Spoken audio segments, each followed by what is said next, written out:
Hello বন্ধুরা, অনেকদিন পর একটু ঘুরতে গিয়েছিলাম দার্জিলিং। তো ভাবলাম যে একটা ছোট মতো তোমাদের সাথে ব্লগ শেয়ার করি।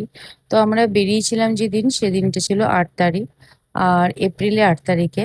আর আমরা জলপাইগুড়িতে নেমেছিলাম ওই 8:30টার দিকে। তো আমাদের নেমে আমাদের ড্রাইভার ৯টার সময় আমাদের ওখান থেকে রওনা দিলাম দার্জিলিং এর দিকে।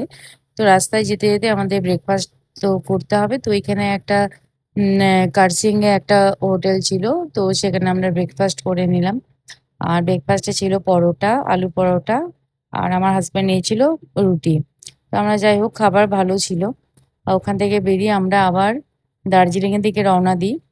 দেন আমাদের যেতে যেতে ভিউ দেখছিলাম, ভীষণই ভালো। মানে ওখানে না গেলে বোঝা যাবে না। আমি যতটা পেরেছি তোমাদের সামনে তুলে ধরছি।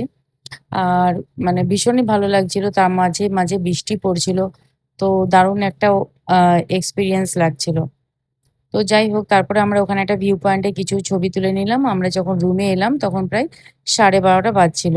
তো যাই হোক, আমরা ফ্রেশ হয়ে, আর এই যে দেখছো আমাদের রুম থেকে সামনে একদম ভিউ পয়েন্ট, সামনে থেকে পুরো পাহাড় সব কিছু একদম, পুরো মেঘ যেন জানলা খুললেই ঢুকে যাচ্ছে।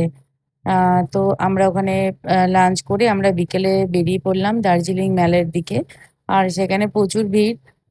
সব পর্যটকরা ঘুরে ঘুরে সব জিনিস কেনাকাটা, তারপরে মার্কেটিং করা, তারপরে চারিদিকটা ঘোরাফেরা, বেশ ভালো লাগছিল।